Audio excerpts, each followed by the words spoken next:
Welcome back, Drive to Dayton fans. We have returned after a week off for the holidays. Gentlemen, now we enter the stretch run. First of all, how was our holidays? We're still here, it looks like. Yeah, we made it, barely. I was down and out with the flu last week. It was rough. Probably the worst I've felt in a few years for sure. But was able to recover and make it out to the Cleveland play-by-play event this past Sunday. So, oh man, we're grinding. Yeah, it was a busy turn of the new year for me. By January 2nd, less than 11 hours after the college football playoff semifinal ended, I was back in the gym, back at Harvest Prep, watching games, traveling all across the Midwest, whether I'm in Ohio, Indiana, Kentucky, whatever. Once apparently I was going a little bit too fast, making my way across the Midwest, but we'll move past that and fight the $145 that cost me. Few people will say I'm a speedster, but one person in Western Brown claimed I was. You may have to throw a couple prop bets tonight to recoup that. We'll see what we can do. Casino's calling my name. Oh, well, gentlemen, while you guys were absent last week, I gave the listeners a little bit of something last week. I did a deep dive into Division 4. I was about halfway through Division 3, and then we had another round of games this weekend, so that kind of have to start all over again with Division 3, but thought we hit Division 4 pretty good. Went pretty deep there. So at least wanted to give the listeners something for last week. Recording in progress. But this week, how about we start out our introductory question since it's the new year. We're going to do our Drive to Dayton New Year's resolutions. And since this is my question that I came up with, or topic, if you will, I'll go ahead and start, give you some time to think about it. So my New Year's resolution, and this is obviously high school basketball related, that's what we do here. My New Year's resolution is, if a player gets recognized for how many points they have scored, whether this is the news, the newspaper, social media, whatever may be the case, I want there to be a mandatory identification of shot attempts and shot makes. Please do not tell me that a guy, and as I say this, I'll probably do this on the show tonight, so I'm going to be a hypocrite, but if a guy scores 27 points, I would love to know if he was 7 of 36 from the field. Okay, that makes a big difference. Some of these schools have about 15 assistant coaches, so yeah, somebody could easily be keeping track of these things, man.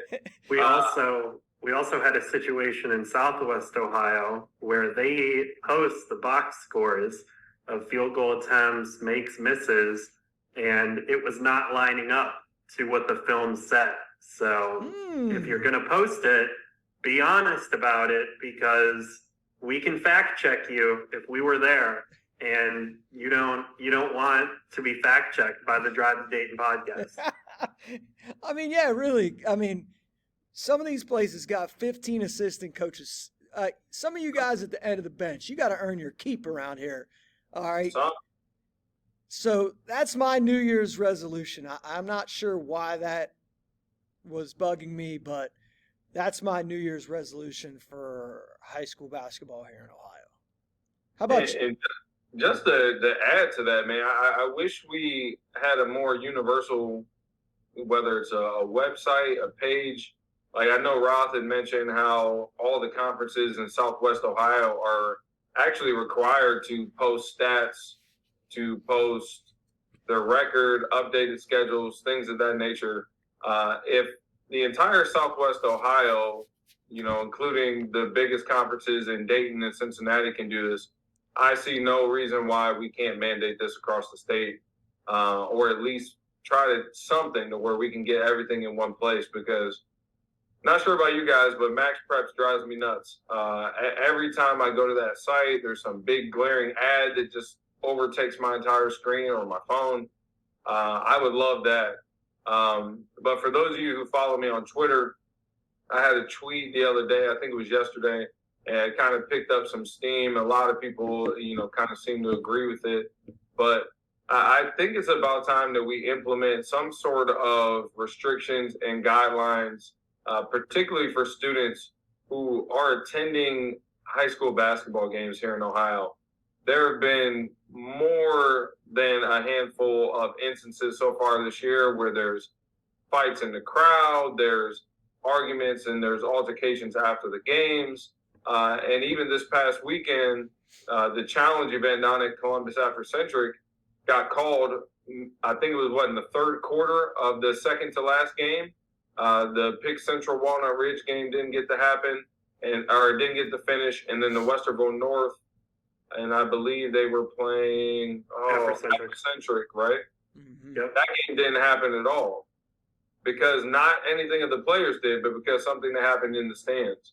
I wish that more schools would start to adopt some sort of policy where students aren't allowed to come to games unless they are accompanied by a parent, an adult, or some sort of guardian, because the amount of kids that I see at these games who are just walking around, not watching the games at all, hovering around the bathrooms, just they use it as a social event. And I understand that, and that's fine. But if you're going to do that, then we can't be having situations like that have occurred these first few weeks of the season.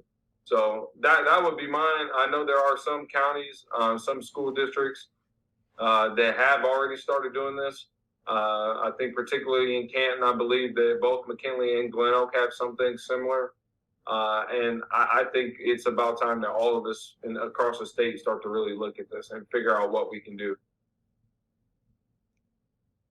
Well, my New Year's resolution, my first one was to be more prepared, because I completely breezed over this when we were looking over it. So this is sort of a me thing, to just be more prepared on the podcast, make sure I got everything ready, more prepared when I'm going to games, knowing everybody on the roster. So that's sort of a me thing.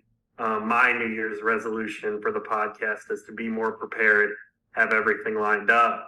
But in terms of a basketball community thing, TJ had a talking point about kids. I have a talking point about parents, and it is to stop yelling at the refs. There are some parents who will yell literally every single time down the floor at the refs. They are complaining that either their kid's getting fouled or the other team fouled their team or whatever. They will complain 10 times a quarter. They'll yell at them, they'll scream, and it's 90% of the time an adult. Like student sections, very rarely do they go over the top. And when they do, it's usually like a one organized chant. It's kind of funny. It makes you laugh, and they typically move on. But there are just some parents who take the total enjoyment out of the game, because I'll be sitting here trying to scout and I can't concentrate because I got a parent to my right yelling every 5 seconds about a call. I'm trying to notice what's going on with this kid's game, and I got this parent right in my ear just screaming at a ref over something that doesn't matter at all. So yeah, let's if you want to complain, let's have a once a quarter complaining limit on all parents. And once you use that, we'll wait till the second quarter, because I can't have you complaining every time down the court. I can't think. I literally can't think sometimes when a parent is like 3 seats away from me just screaming nonstop. Yeah, there's always somebody in every crowd there's the 3-second guy or lady in every crowd. And then there's over the back guy, which is not a call, by the way. No. I'm not sure if people are just unaware of this, but there is no such thing as an over the back foul. You are able to go over the back of defenders as much as you want, as long as you don't displace them. It is completely legal. If you want to scream on the back, that would probably make a little more sense. But there is no violation for going over the back of a defender. Just to be clear. Over the back and reach are my two favorites. Or and one. Those got to be the most popular ones. What was the last one? 3 seconds over the back and one. Get his hands off of him. I like that one as well. I kind of like that one though. Get his hands off. Especially when you say it with some boom. Yeah. Get his hands off him. Everybody has at least somebody on the bench that is yelling that. It's so funny, man. I think people just genuinely, some adults unfortunately use high school games as a way to be seen, as a way to be heard, to feel involved in the game, and most of the time just to get attention. And in most ways, they're no different than the kids. Well, that is our New Year's resolutions in terms of basketball here in Ohio. So let's talk a little basketball. We're going to take a look at last week here from around the state. Before I let you guys go, I just wanted to mention real quickly two coaches that I know hit huge milestones over the last couple of weeks. Malvern head coach Denny Tucci and St. Mary's head coach Dan Hagemeyer both hit the 600 win mark. Ladies and gentlemen, that is nothing to sneeze at. I don't want to take too much time on this, but boy, these young guys getting into the basketball game, I just can't see anybody getting 600 wins anymore just because. And that's what, you're not 30 years winning 20 games or more. Yeah, these guys aren't going to stay in the game that long. You'll see these guys have like 4 or 5 year runs when they got a nice crop of talent, and then it's time to go spend time with a family, and then they're out of it for a couple years. Then they pop back on the scene when they find another place that has a good group of talent, and they don't want to spend any more time with the family, so they go find another group of good players to join forces with.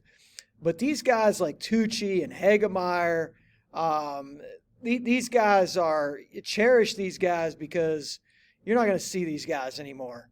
Guys that, I know Hagemeyer's been at a couple of different schools, with Fort Laramie and New Knoxville and now St. Mary's, but, Tucci's been at Malvern for 500 years. These guys are just beauties. Just legends in the game.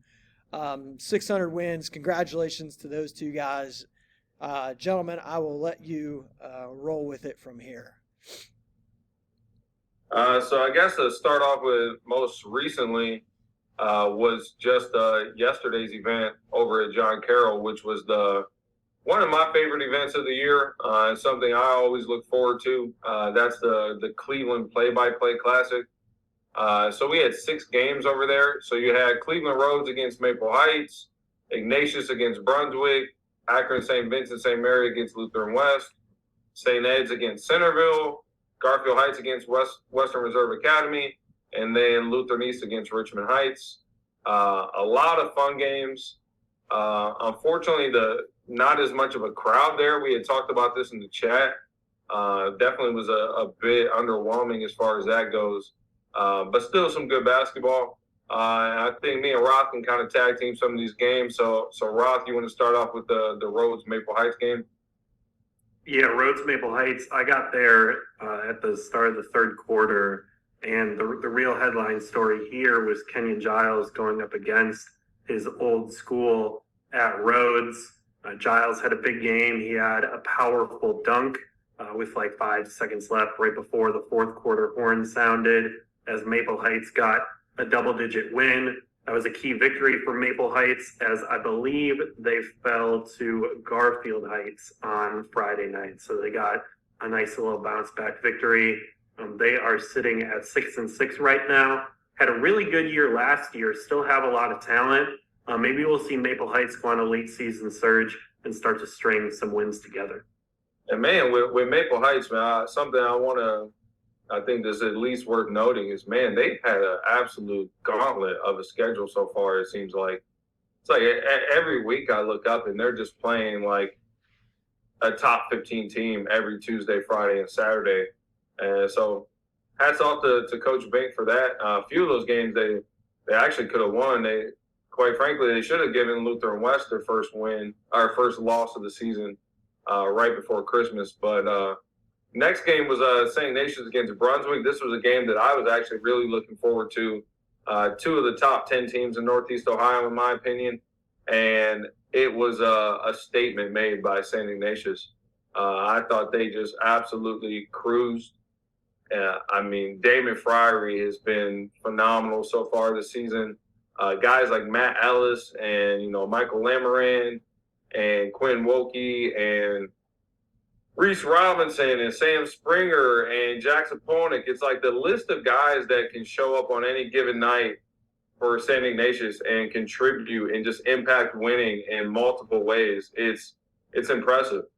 I would say that you can absolutely make a case for St. Ignatius being the number one team in Division I right now. And despite the double-digit loss, I'm not ready to count out Brunswick. They have a lot of pieces. Trey Drexler, sophomore guard, who's become, one of my favorite players to watch in the state, didn't have his, particularly a great game on his part, but I thought senior Tommy Morgan played really well.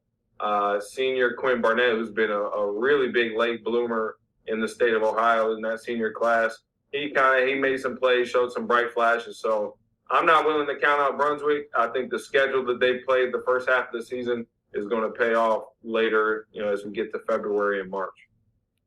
Yeah, and then in the third game of the day, goes down all the way to the final buzzer. Lutheran West stays unbeaten. I thought Matt Meyer was the difference for the Longhorns. His presence on the interior, he was physical. He scored in the paint, moved without the basketball. And then Derek Fairley made a couple really clutch plays late, had a layup with about 30 seconds to go to give him the lead, and then stole the inbounds pass with 5 seconds left to give Lutheran West the win as they escape against St. Vincent St. Mary.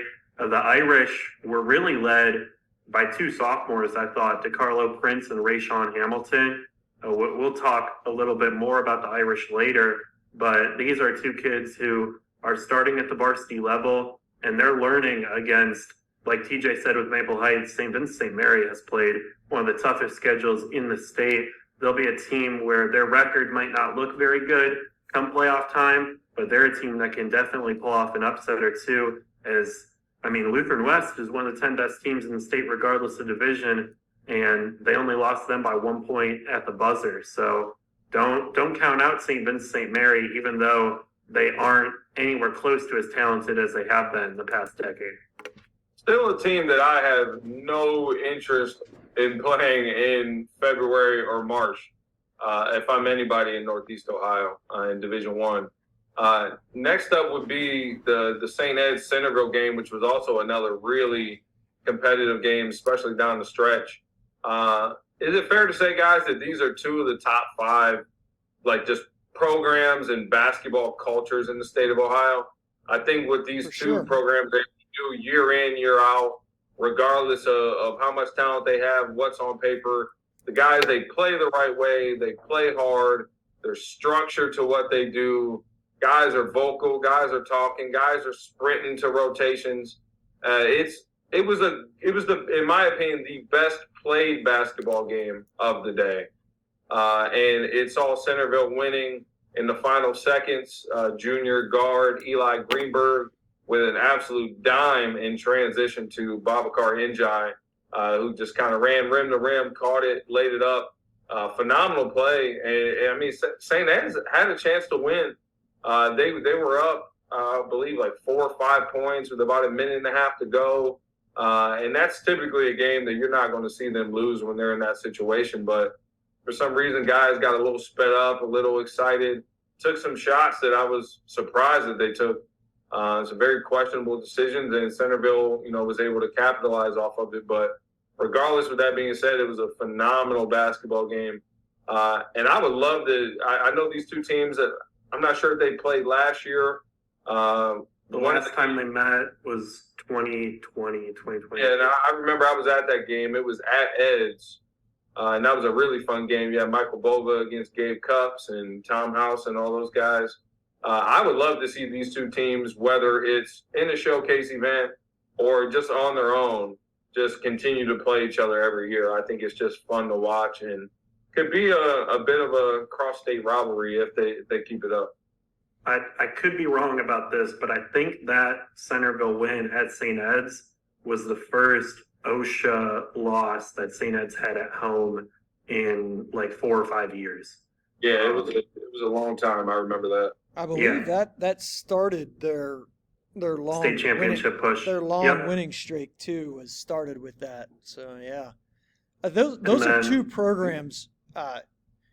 You mentioned Ed's and Centerville. Those are two programs that are both built from the inside out, and not the outside in, which allows them to continue the ball rolling every single year because they're built from the inside. The structure is there. The names and faces change, but the winning is just going to keep continuing. Yeah, and then second last game of the night, Garfield Hts versus Western Reserve Academy. This was the game I had the most fun watching all day at John Carroll University. Garfield Hts gets a huge win. They get 51 points from Marcus Johnson and DeAndre Jones combined. Marcus Johnson continues to hit big-time shots against big-time talent. I thought his ability to finish at the rim against 3 high major, like wing forward type kids that Western Reserve had in the paint was very impressive.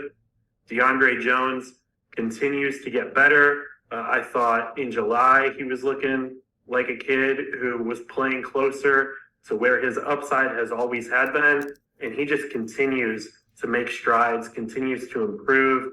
I hit a couple shots from the perimeter, but most importantly, he finished, whether it was with his back to the basket, sitting in the dunker spot, he finished over high major guys in the paint.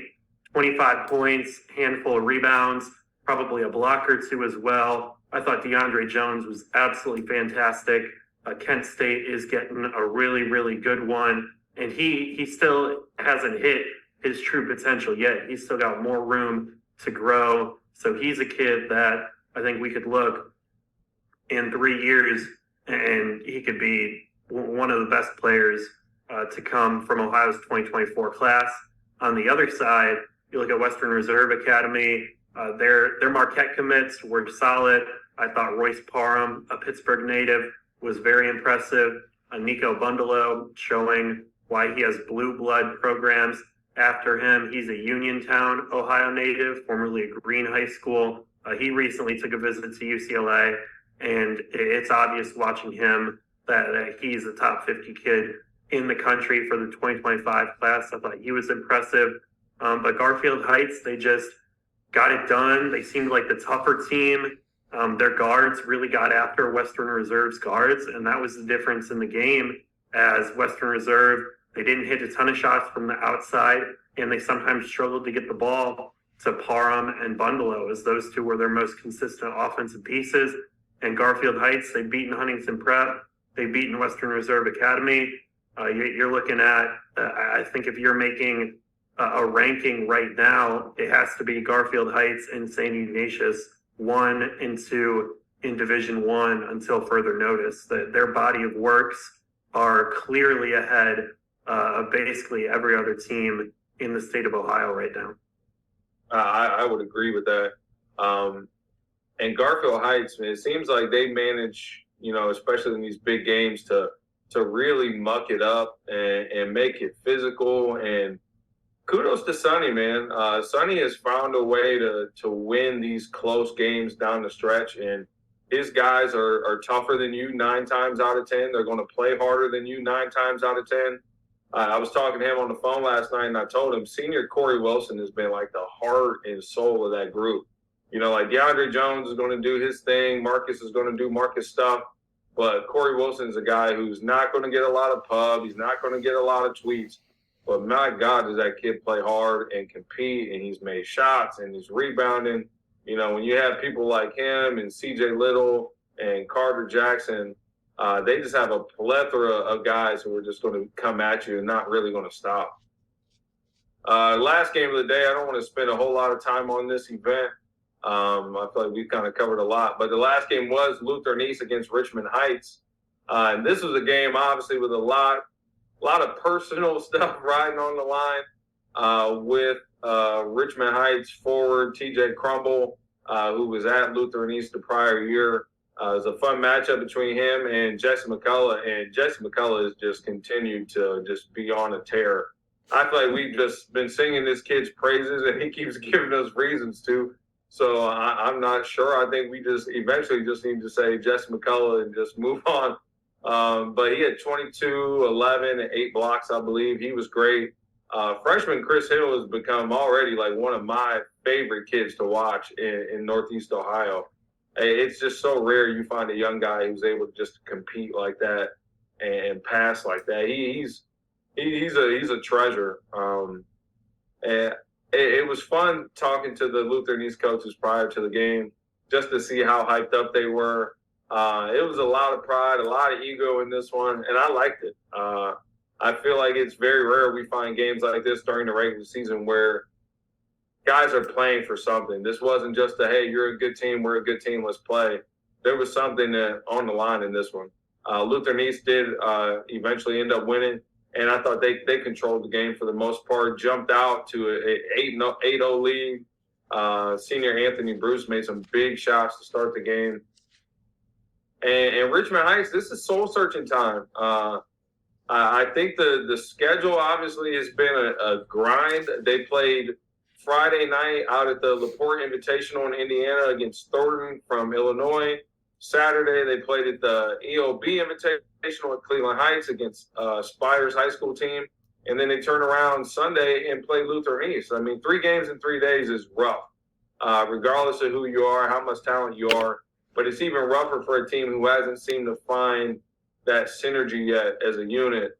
And quite frankly, it's a team that has not done a lot of losing these last 2 to 3 years. So this is the first time where they've really faced some adversity and they got punched in the mouth. And they're going to have to find a way to respond and find a way to respond together. I think that's the key thing. This is I would tell anybody this, but it seems that they're just not playing that same brand of basketball that I think we all fell in love with last year. Say what you want about the transfer, say what you want about the talent, but man, that team was fun to watch. Guys didn't care who scored. Guys could all attack. They could space you out. They competed. They played hard. And I think they need to find that juice again, because otherwise it's going to be rough. This schedule doesn't get much easier from here on out. So, yeah, just a couple thoughts on that, and we'll move on here. Richmond Hts, couple things. One, and this is no slight whatsoever, this is just facts. I think we found out that this is not a top 25 national team. They're a really good team. They're not a top 25 national team. And two, it's kind of like, you know, some of these mid-majors, you know, when you get into the NCAA tournament, in a one-off, you can beat these teams. You know, a one-off, you know, a Liberty can knock off Duke in the tournament or something of that nature. But if you're playing Duke, UNC, Clemson, Georgia Tech, you're playing those teams night in and night out, the losses are going to pile up. And I think that's what Richmond Hts is finding out. And another thing that came to mind is I remember talking to Scotty Thurman one time, played at Arkansas. They won a national title in 94. They all come back in 95. And he was just talking about how difficult it was because so many guys developed individual agendas the following year, and they just never could recapture that chemistry. And I just wonder if that's kind of what's going on here, because you've got some guys now that are seniors on that team, and they're trying to get scholarships. They're trying to get theirs, if you will. So I just wonder if there's not some of that going on with this team. And again, does any of this really matter come to Division IV tournament time? I don't know. But right now, we're just comparing them to who they're playing against. And it's just the schedule has been a bit much. You hit the nail on the head, TJ. It's been a bit much. Yeah, well, I'll move on. We had our last podcast, I think, right after Christmas. And since that time, I attended 2 events at Harvest Prep. Wanted to give a quick shout out to a couple kids and teams here. I caught double in Scioto. I thought Aaron Foster and Caden Haywood were both impressive. They've done a really nice job sort of turning the culture around at Dublin Scioto. They're having one of their best seasons in recent memory. Maybe the best team. Shout out to Coach Anderson over there, man. He is one of the more genuine guys that you'll talk to. Really a kid's first dude, wants to learn, wants to help his parents, and I was able to speak with him and a few of the different kids from Scioto, man. They were all great. So just wanted to throw that in there, man. I think we need to start giving more flowers to good people. Yep, and I mean they're winning. Next kid I wanted to shout out, Isaiah Stevens from New Lexington. He had a really impressive sophomore year, and he's continued to hit the ground running as a junior. So he's a small school kid I caught, who I just wanted to shout out. Then St. Xavier, they got a marquee win over Lutheran East. I know, Stubbs, you made it for that game. That's Lutheran East's only loss of the season. St. X's duo of junior Jacob Wassler and also Donovan Walikowski were both very impressive. I thought it was maybe Wassler's best game I've ever seen him play. And then in the other Harvest Prep event, which was on, I believe, January 2nd, I first caught Maumee Valley Country Day, and they're one of the top teams in Division IV. They got a nice blend of seniors and freshmen for like 4 of their marquee kids. Seniors Imani Dickerson and CJ Majors have both been impressive. And then they got 2 freshmen, Ty Lewis and Kieran Stokes, who are both starting for them. So that's a nice little combination they got, mix of experience, mix of youth. They've played a fairly tough schedule, and they're still sitting undefeated.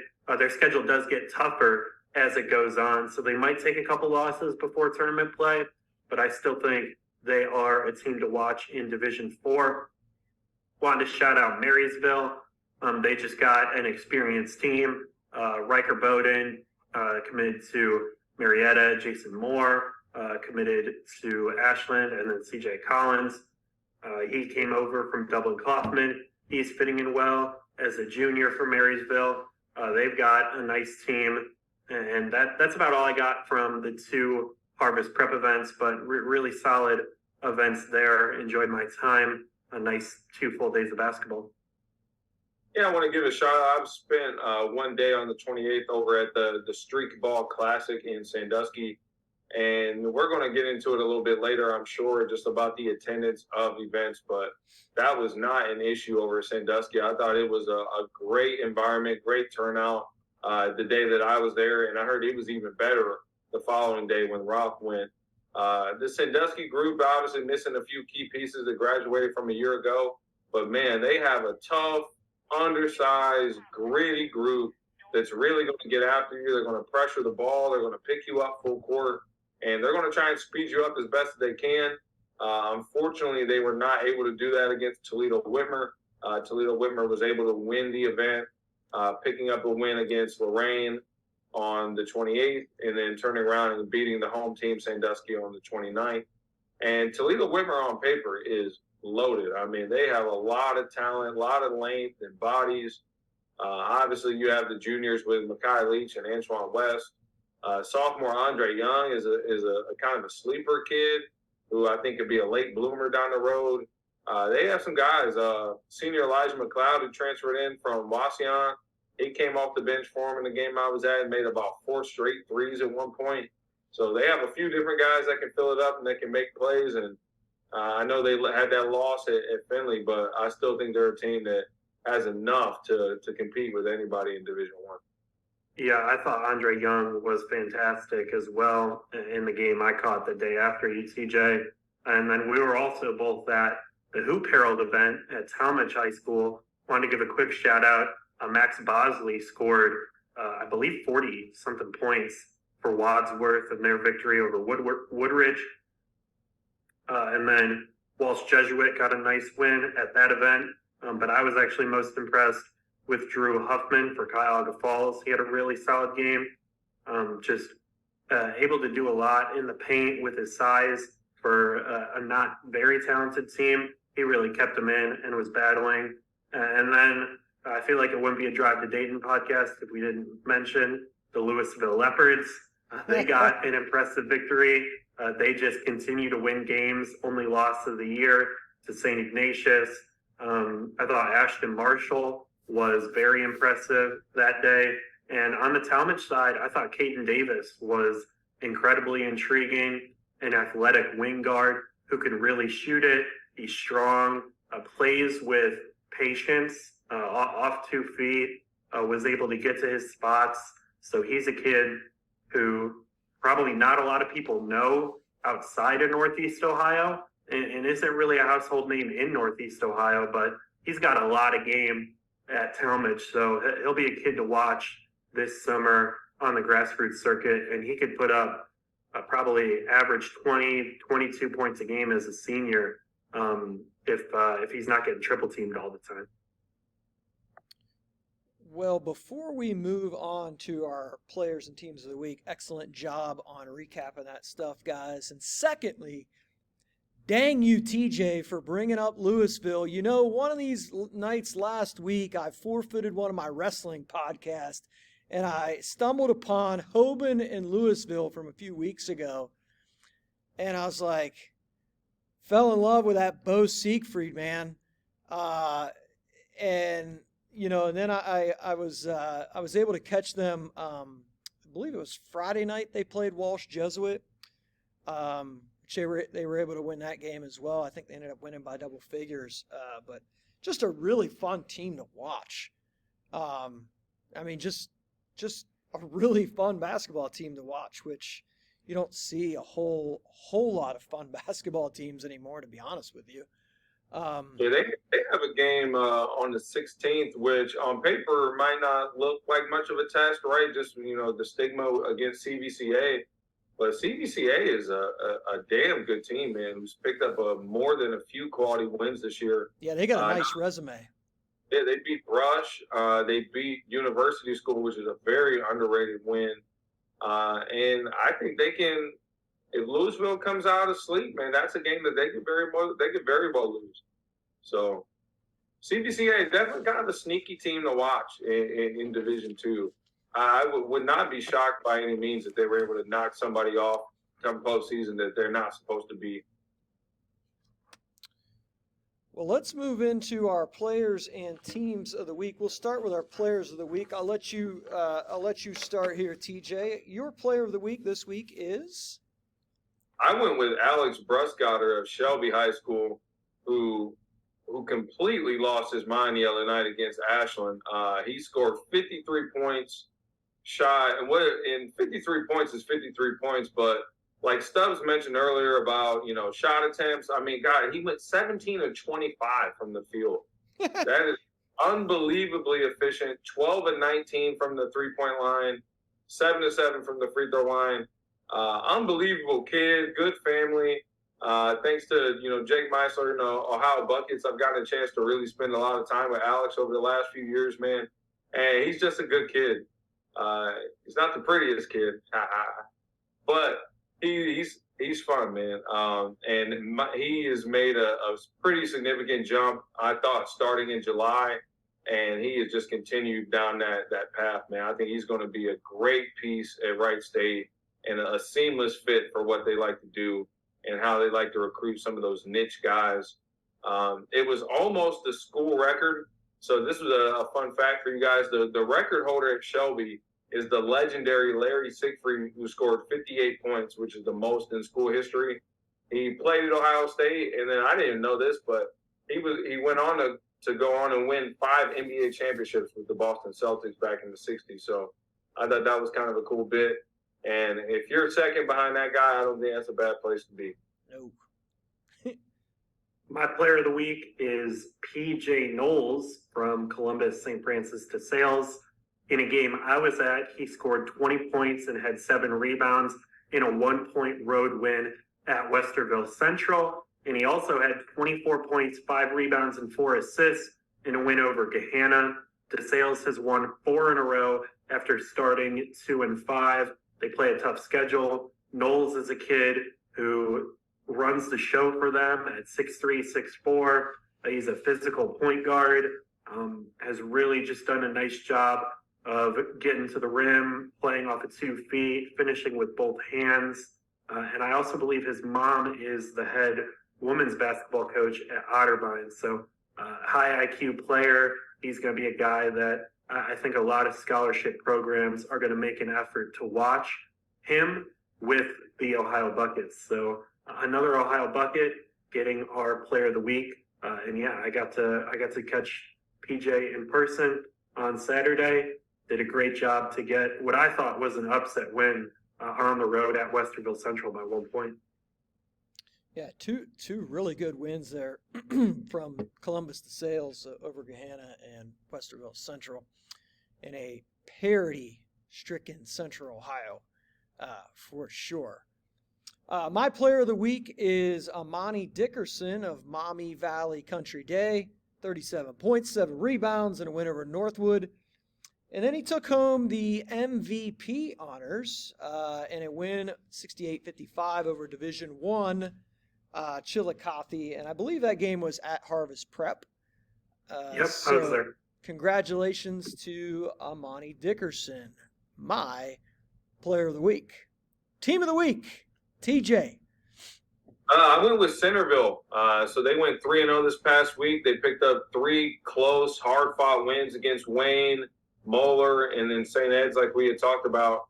I thought the trio of Jonathan Powell, Babacar Njai, and Eli Greenberg, they were great. They all 3 averaged double figures over the course of the week. And quick shout out to Babacar Njai, just one of the better available seniors in Ohio. I see, so many kids get offers and tweets and blessed and honored to receive this and that. But the fact that this kid, quite frankly, has nothing on the table is just kind of mind-blowing to me. Definitely is a kid who is playing his way into being a surefire scholarship kid, and I think his play is starting to really show that. But shout out to Centerville, making the trip all the way from Centerville up to Cleveland and knocked off St. Ed's in that game just yesterday. I'm going to cheat a little bit. Since we didn't record last week, I'm going to count this win for my team of the week. But my team of the week is Olentangy Orange. Last week, they beat Westerville Central and Upper Arlington. And then I'm also going to count they beat Westerville North as well since the last time we recorded. Last year, they graduated their top 3 scorers. They're all at Division II college programs. You think maybe it's a rebuilding year? Coach Kalo says no. They're sitting at 9-0. They have a huge game with Hilliard Bradley on Tuesday night. So we'll see if Olentangy Orange can keep it going in a battle of 2 of Central Ohio's best. So shout out Olentangy Orange. Devin Brown has been fantastic this season. Dylan Joy makes a ton of shots. Levi Davis, as a sophomore, is contributing to winning. They just got a really great program. It seems like they're a team, like we mentioned. They build from within. They win with their guys. They had, I believe, an unbeaten JV team last year, and you see a lot of those kids contributing at the varsity level. They waited their turn, and they're 9-0 this year. So shout out Olentangy Orange, my team of the week. You know what is interesting about Anthony's teams and his dad's teams over at Westerville South is they rarely leave Central Ohio. I mean, you're not going to see them play teams from outside the area very often, but yet they are still able to do it their way, and it's worked. For Ed, it's worked for 30 plus years, and Anthony, you can start to see it rolling right now, orange. But just found that interesting with teams traveling all over the place now that those guys very rarely leave Central Ohio. But I digress. My team of the week, it's more of kind of what you talked about, TJ, a little personal. I mean, I love these personal matchups. Like, everybody likes each other now. There's too much liking going on out there. Lutheran East and Richmond Hts, man, that game had a little bit of juice to it. And as you said, not just, this team's good, hey, let's play. There was a little underlying things going on in this game, and you could see it too on the floor. Yeah, I like it. I like it. We need a little of that. I mean, all this swapping jerseys at the end of these pro games makes me vomit. I apologize, but that's just where I'm at with competition, man. I love this Lutheran East team, man. If you just look at like the resume already, I mean, wins over Walnut Ridge, Holy Name, St. V, Winton Woods, Cleveland Heights, Highland, and Richmond Hts. D3 team like that, lost some key pieces off that team last year. But as you mentioned, Jesse McCullough has just been, he's been him this year. And Stubbs, you're trying to sound like a kid. He's him. Yeah. He's him. I mean, you can have whoever you want as your front runner for Mr. Basketball, but my front runner is Jesse McCullough, and I think he's put a pretty decent gap in there at this point. I mean, he's just not doing it with scoring. I mean, he's boarding, blocking shots, impacts the game in so many different ways, and the improvement of this kid from freshman year to now is immense. And when you get this kid on campus in East Lansing and he gets beat around a little bit, puts a little bit, a bulk on that frame because he's going to East Lansing and that's what's going to happen.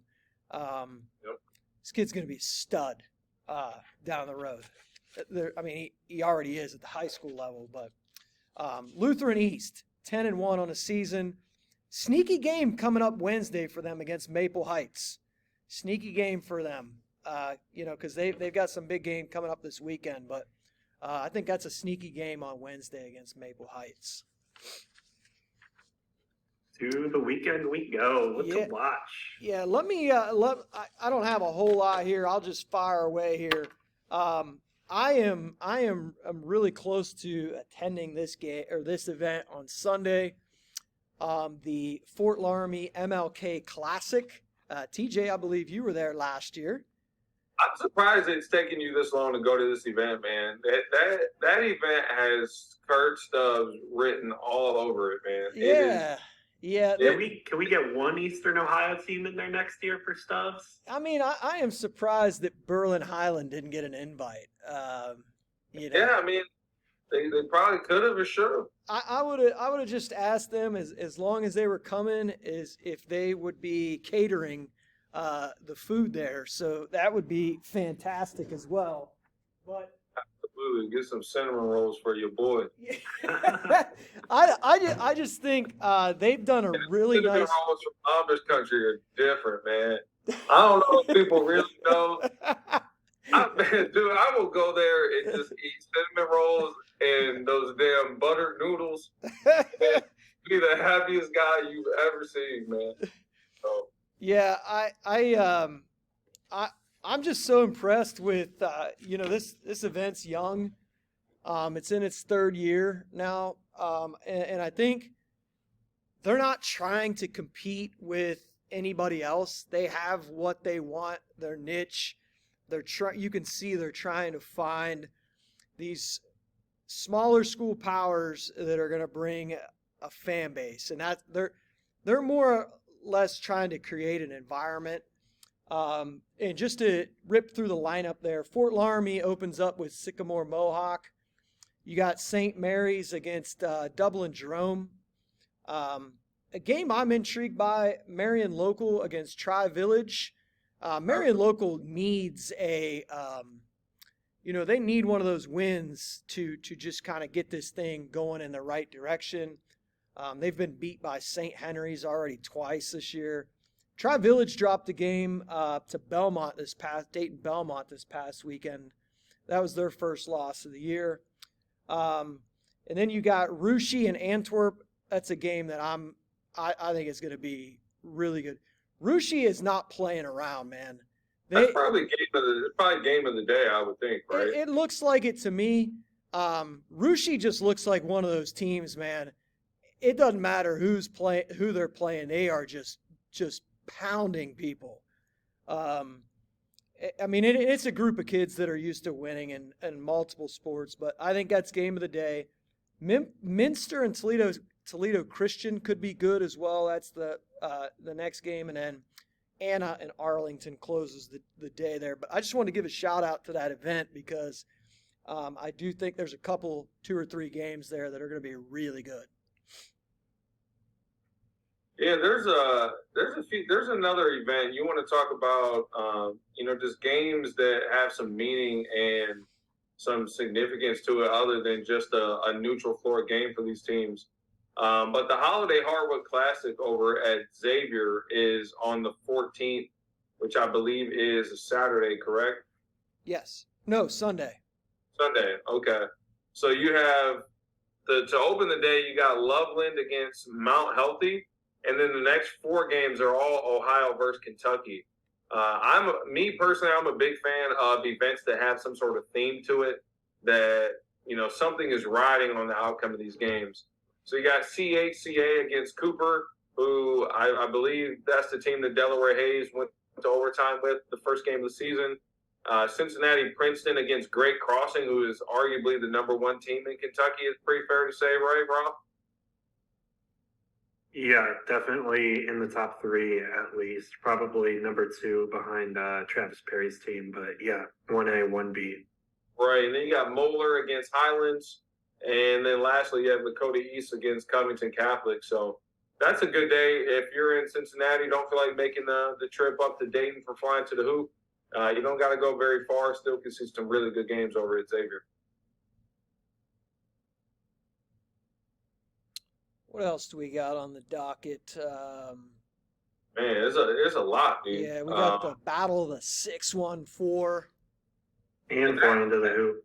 Man, the Battle in the 614 event, man, it's always a slate that I'm always really intrigued by.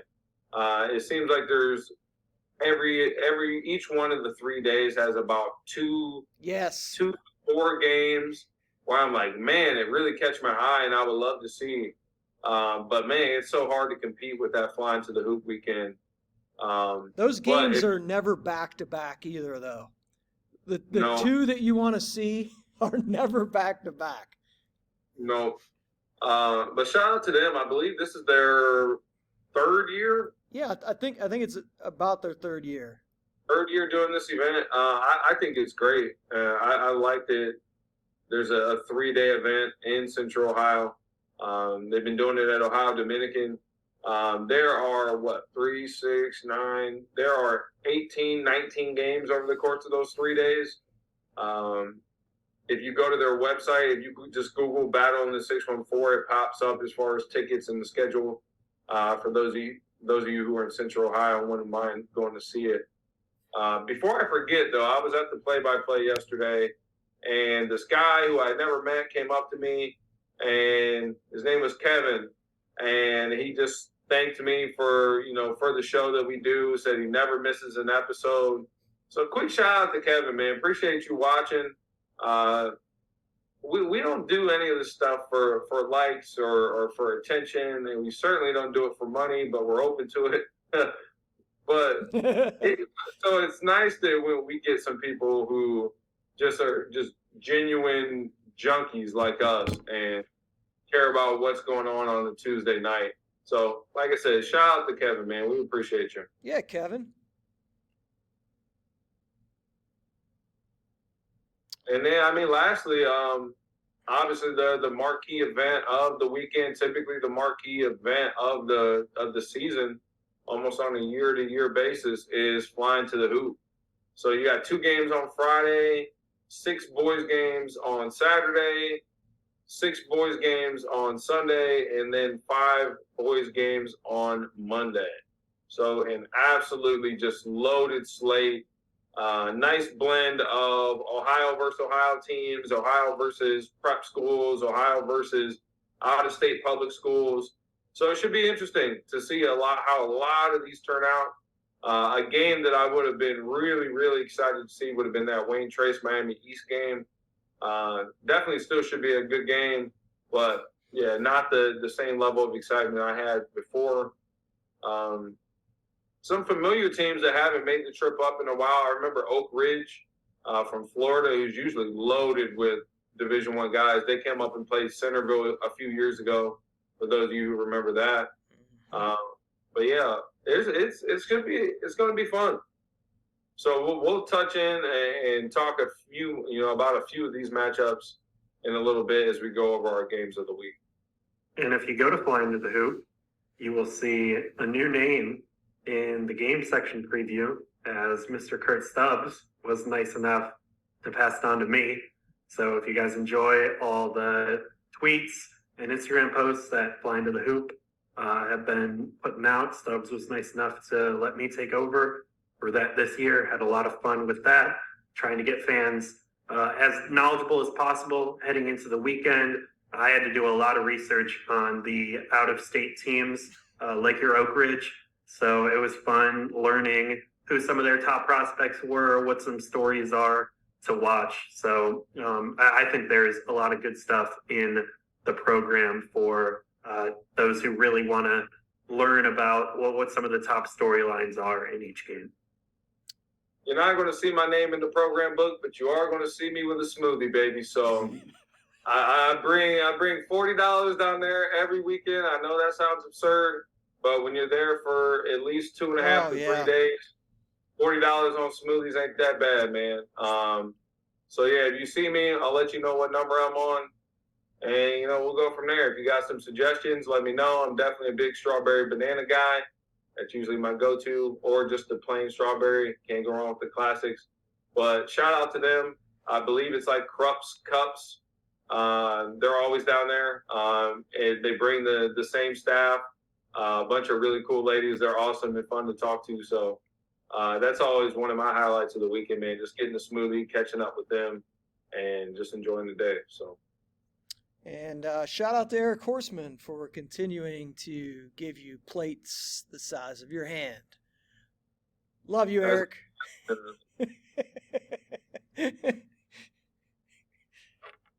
Oh, man.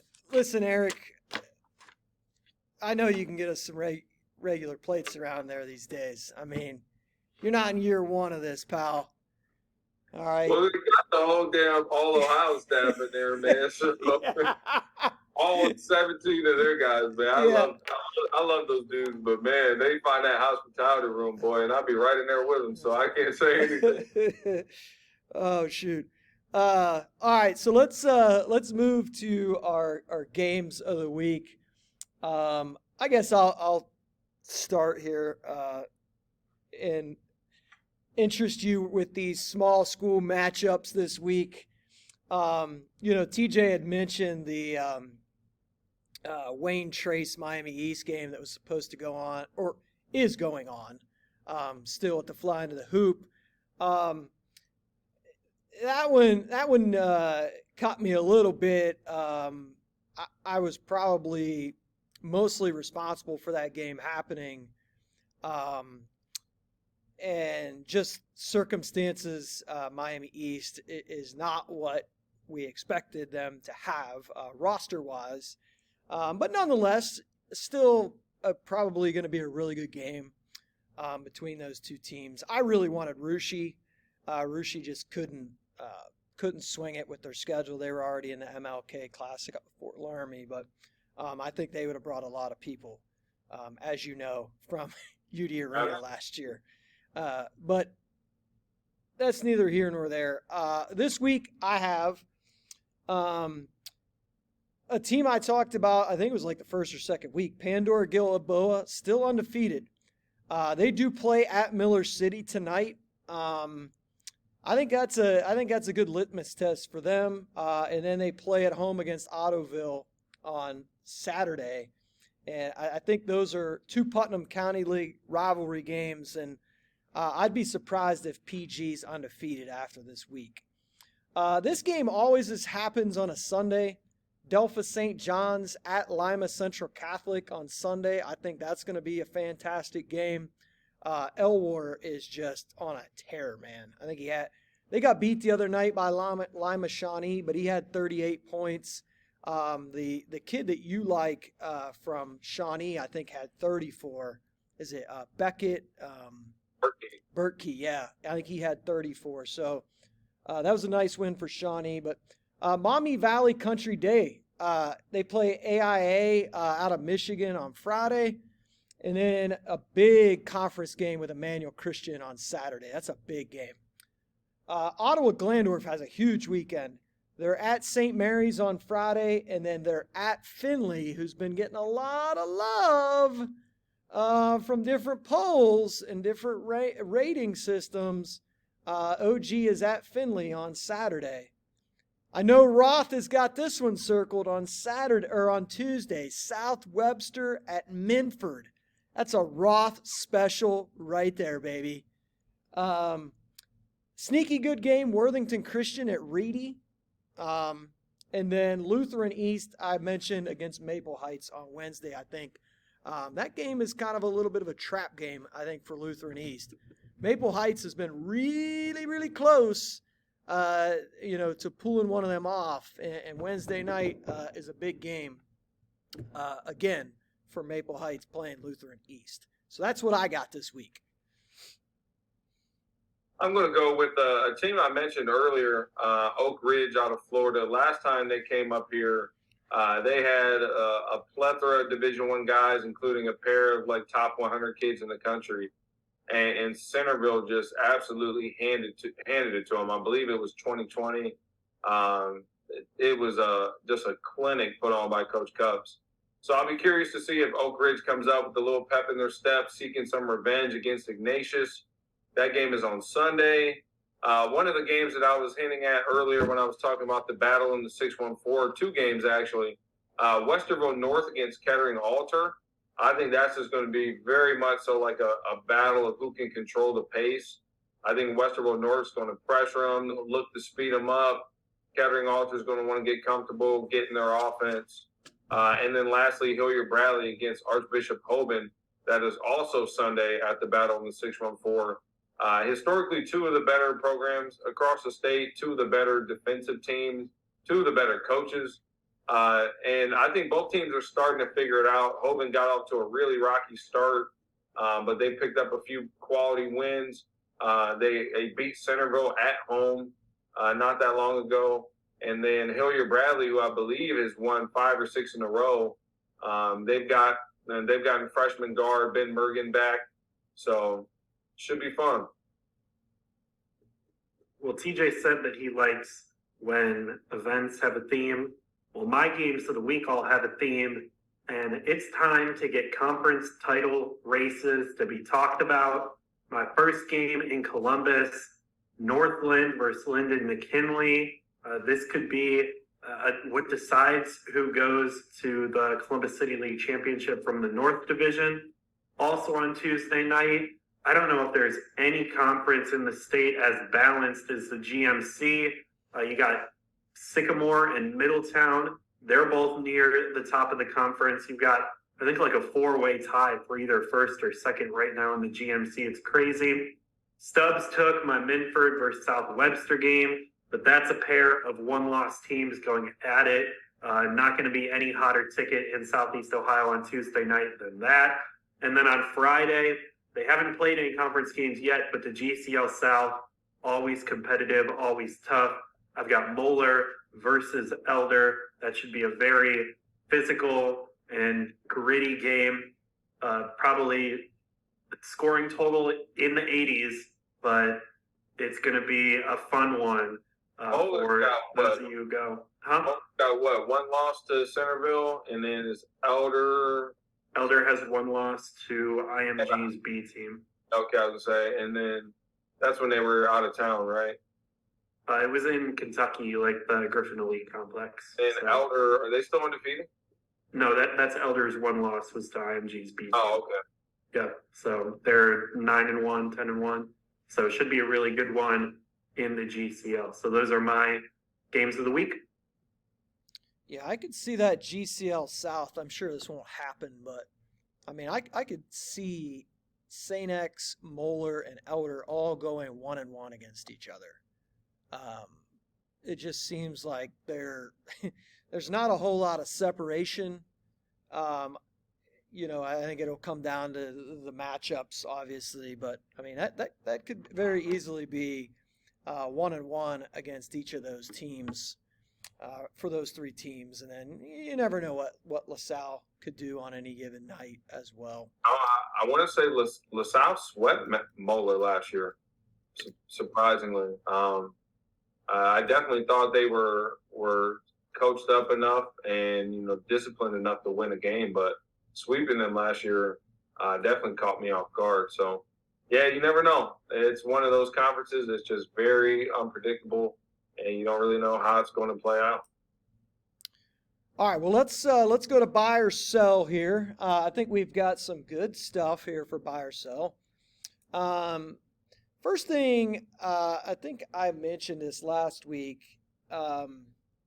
We talked a little bit about St. Vincent St. Mary's earlier.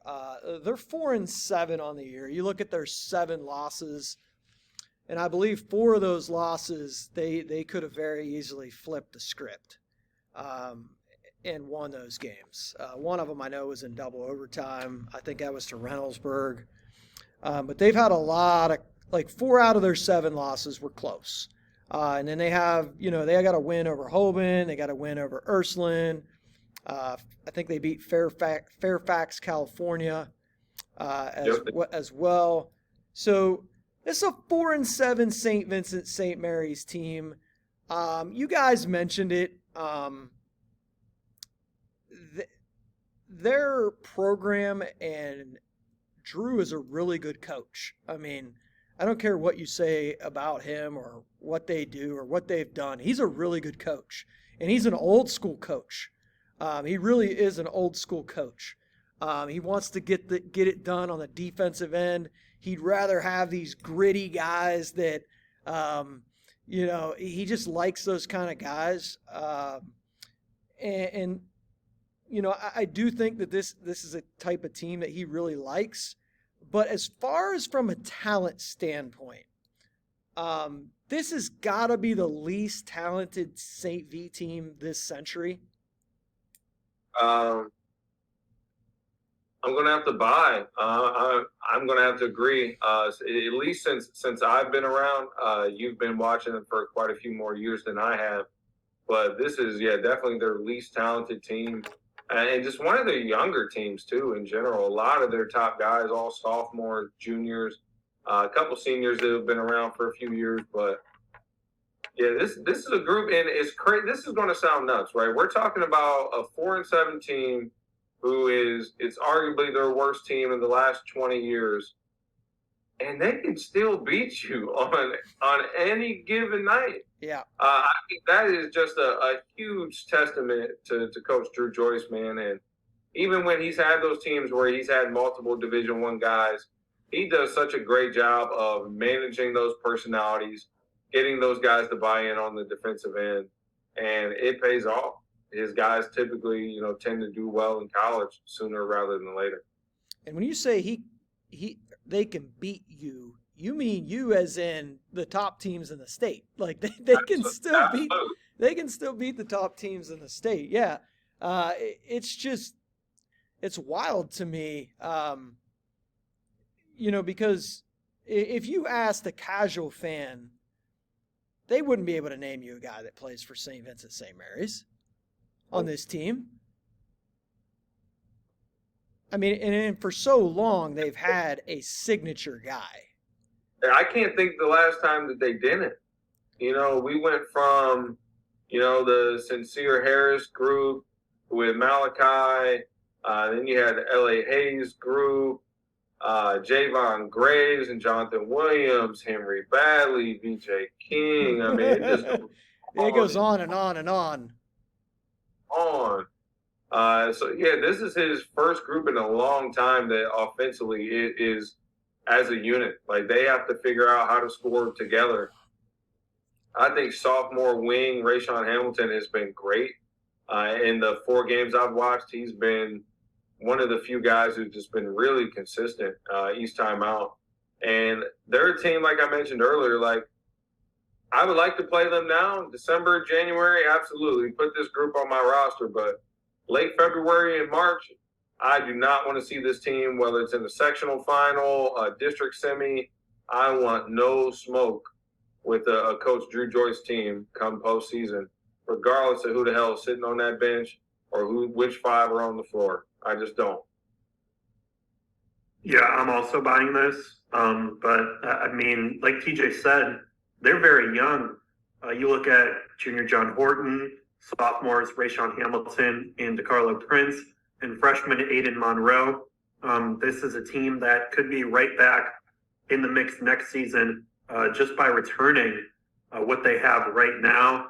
And with St. Vincent St. Mary, you never know if they'll add any pieces in the offseason via transfers. So this is a team, obviously right now, they're getting by on toughness, but next season they could once again be one of the top teams in Northeast Ohio. All right, well, let's move on to our next question. Ottawa Glandorf, and I don't know how I want to phrase this. Ottawa Glandorf is the only legitimate threat to Lutheran East winning back-to-back Division III state titles. And let me just throw a couple of names at you. I just jotted a couple teams down that I was considering when I thought about this. You got like Preble Shawnee, Tri-Village, Harvest Prep, Worthington Christian, Malvern, Wayne Trace, Emmanuel Christian, Ironton, Menford. Those were just some of the schools that popped up to me as other possibilities. It must be payday coming up because I'm buying this too. But I will say this. It is, with this question, I am in no way, shape, or form super confident that OG is just a pencil them in to the state tournament. They are going to have an absolute grind getting out of Northwest Ohio. But if I had to take one team to knock off Lutheran East, it would be Ottawa Glandorf. I don't see another team that I would pick over them. I think there are a few teams that have, maybe a little more overall talent. Like, I think Emmanuel Christian's got a lot of intriguing pieces, but a lot of those guys are young. I'm going to go with Ottawa Glandorf. So yeah, I'm buying on that. I'm gonna sell this take. I think that when you're looking at Lutheran East, I think that the legit threat to them is if Jesse McCullough gets in foul trouble. That is, anytime, whether you're talking regional final, state semifinal, state championship game, that is the threat to Lutheran East. If Jesse McCullough ends up fouling out or having 3 fouls in the first half, I think that could happen to a variety of these teams, especially ones with more size and more athleticism that can get to the paint. So that's how I'm selling the take. I'm not sure which team might be able to get him into foul trouble, but I think that some team besides OG is going to be able to get into a tight game with Lutheran East in the third or fourth quarter and give them some trouble. So I'll sell this take. Yeah, I like where you went with that, Roth. A little outside threat there, or inside threat, I guess you should say. We got about 15 minutes here before our show is up. We got the Alumni Spotlight we're going to hit at the end, but this is kind of a standalone, I guess. The first Associated Press poll came out today, which is always, it's always interesting. And I don't know if I have this right, but it looks like, 11 people were voting. There's 11 first place votes in every division. I'm guessing that means 11 people were involved in the voting here. Just a couple things I wanted to pick you guys' brain on. Division 1, number 1 is Ignatius. Division 2, Lutheran West. Division 3, Lutheran East. I have no problem with any of those three number ones. Division 4 has Warren JFK as number 1. They have Russia at 2, LCC at 3, Maumee Valley Country Day at 4. And something I thought was interesting, Richmond Heights came in at 5, but they have 3 first place votes. I just think, and I said this on the thing I did last week on Division 4, it's just so hard to grade Richmond Heights because you're grading them on a different scale than everybody else. And I mean, yeah, us three could sit here and they're whatever their record is right now, 5-6. I don't know what their record is. 5-8. 5-8. Okay. We all three can sit here and go, yeah, there's no question they're the number 1 team in the state. But like, do you have them at 1 in a like? Is this a power poll? Is this a like? I always thought that like you look at there's different ways to look at polls. Do you guys would you guys put Richmond Heights at 1? So I would. I think I usually try and use the strength of record metric when looking at ranking teams for my Prep Hoops top 10. When we're in the middle of the season, I look at your strength of record, and I don't think any Division 4 team could have more than 5 wins against Richmond Heights' schedule. So like if you gave Warren JFK, Lima Central Catholic, Maumee Valley Country Day, if you swapped schedules, would any of those teams win more games than Richmond Heights? No. So that is why I would have Richmond Heights at 1. Now, if they lost head-to-head to a Division 4 team, or if they just had a random really bad loss, and there was another team, like if you had Warren JFK, if they had beaten Lutheran West, then maybe you could make the argument that, I don't know if Richmond Heights beats Lutheran West, but Warren JFK did beat Lutheran West. But since they lost that game, I think it's pretty safe to say that Richmond Heights is going to stay number 1, because I don't think any other team could win 5 or more than 5 games in Division 4 with that schedule. That's just how I do it. You can do it however way you want to, but that's my method for ranking the teams. They just make it so hard. Richmond Heights just makes it so hard to grade. Like they're the kid that you hate to have in your class when they're grading it on a curve. Like, oh man, he got a 99. We're all screwed. Got a 59. Yeah. So I mean, we can all sit here and we don't need a poll to say that they would be favored against every team in the Division 4 field. And I guess this is an endless conversation, and some people that voted, I'm sure, don't like Richmond Heights, and that's why they, whatever. The other one that jumped out at me, who gave Beaver Creek a first place vote? Reveal yourself. Reveal yourself. Just like Stubbs lights, when they turn back on, we'll see who it is. I mean, come on. Listen, Beaver Creek's having a nice season. They are. They're having a nice season. I think that G-Walk is like, there's a lot of parity in that G-Walk this year. It's always good. I mean, Beaver Creek with a first place vote, 10 in the state. Get out of here. What are we doing? Yeah, I'm looking at their schedule right now. Their only loss. So Centerville, who is not ranked. Yeah, look at that loss. 84-50 was the final in that one. So. And that was well before the voting.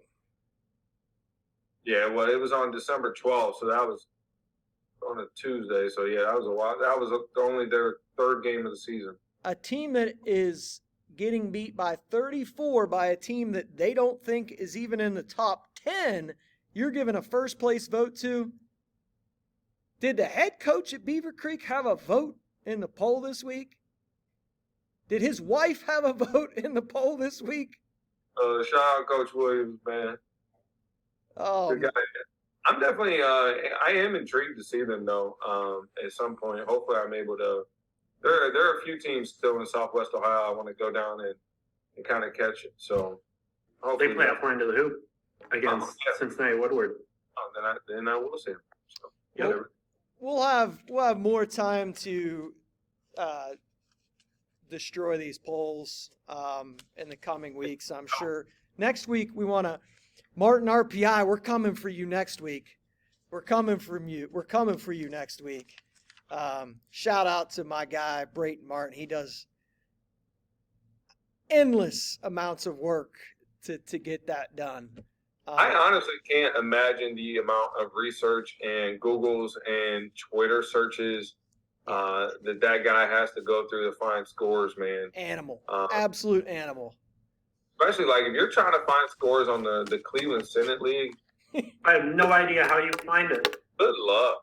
I mean, unless you're just calling guys like, I don't know. I don't know how he does it, man. I've never seen some of those scores posted anywhere on earth. So, yeah, shout out to him, man. That is a job that I am very glad he's doing because I want no parts of that. All right, well, we got about 8 minutes or so before we cut off here. So let's conclude with our spotlight, our alumni spotlight. I'll go ahead and go first. My Division I player of the week for our alumni spotlight is a kid, Keyshawn Hall. Good story, man. This kid's a good story. Just, wasn't sure what was going to happen with him. Kind of a rocky path to get where he's at. He had 22 points, 8 rebounds on 6 of 12 shooting, 8 of 8 at the free throw line in a win over St. Louis, and 27 points, 13 rebounds, 3 assists on 10 of 17 shooting in a win over LaSalle. Hall is averaging 17.3 points, 9.7 rebounds on the year, shooting 49% from the field and nearly 80% at the foul line. George Mason, his squad, is 13-2 on the year, only losses to WVU and Charlotte. So Keyshawn Hall been phenomenal for George Mason. My small school player of the week is Trey Killens, 26.7 rebounds and an 80-75 win over Kenyon. Trey plays for Wittenberg. He was 7 of 12 from the field, 10 of 12 from the line. The 6'1 junior is averaging just under 21 points a game. He's in the top 30 in the nation in scoring. And Wittenberg is 10-4 on the year. Other kid I wanted to shout out, and I don't think you guys were going to mention him. His team's struggling. He's at Hiram. Is it Trent Jakacki? Yep. I believe he is second in the nation in scoring. So I wanted to give him a shout out. Did he play at Crestwood? Is that where he was from? Yeah, he played at Crestwood for his dad. His dad is the the head coach over at Crestwood. So yeah, so shout out to him as well. Second in the nation in scoring. and I believe he started his career at BW, if I'm not mistaken. Yep. There's been two of them. But yeah, he started at BW, made the move over to Hiram, and man, he has been on a tear. So yeah, great people. Well, before I get into my alumni spotlight, I wanted to shout out Trey Killen, Stubbs' small school mention. Back when I was doing the Ohio High School Film Room, we recorded a nice episode. A really nice kid, somebody who barely played any varsity basketball as a junior. He popped up out of nowhere at Mason and had a heck of a senior year from what I remember. Yeah, I think he scored like 10 varsity points as a junior, and then was, I think, second in the conference in scoring as a senior. Ended up at Wittenberg. I thought he was a borderline scholarship kid, elite D3, could have went NAIA D3, and he's having a great college career. So shout out to him. For my alumni spotlight, I'm going to go with Cody Head as my Division I player of the week. He's from Lutheran East and is at Lipscomb. He scored 11 points with 2 3-pointers in a win on the road over Florida State. And he also had 5 points, 3 rebounds, and 2 assists in a road win over Bellarmine. So nice job for Cody Head. And then my small school player of the week, Wes Enos from Miami East. He's at Lincoln Memorial. Enos scored 19 points in his college debut after he graduated high school in December and was an early enrollee. He's currently averaging 14.3 points per game in 3 games. And then I also wanted to pick out a Lincoln Memorial player because Josh Schertz, who's over at Indiana State right now, he was formerly at Lincoln Memorial, and I went and saw Indiana State. They got an impressive, dominant win over Evansville. They're unbeaten in Missouri Valley play, one of the best mid-majors in the country. A really fun team to watch. If you guys are able to watch them on CBS Sports Network, ESPN Plus, Indiana State, one of the best offenses in the country. I got to see it up close in person in Terre Haute on, I believe it was Wednesday night. So shout out Coach Schertz and Coach Gardner over there at Indiana State. They're killing it. Hopefully we get to see them in March Madness. Yeah, for my D1 spotlight of the week, I went with Sean Jones at Marquette. This is just a testament of a kid picking not only the right level, but the right program. In a top 25 win against Creighton on Saturday, December 30th, Sean scored 15 points. And listen to this, he only played 13 minutes.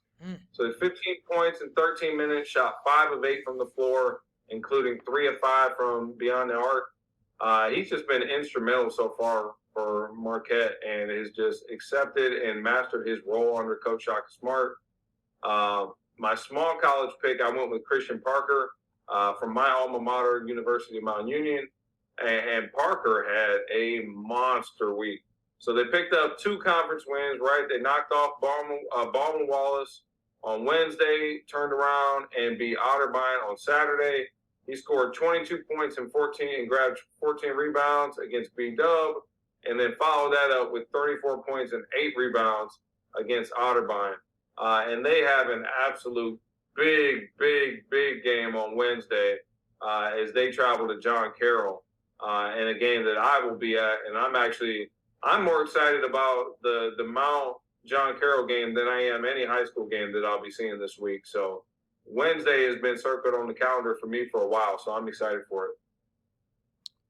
Well, gentlemen, excellent job as always. I think we probably rated out at a B+ today. Pretty solid. We're passing. I hope you guys have a great rest of your week traveling around the state. So for Mike Roth, TJ Petros, I'm Kurt Stubbs. Recording stopped. The drive to Dayton. We are out.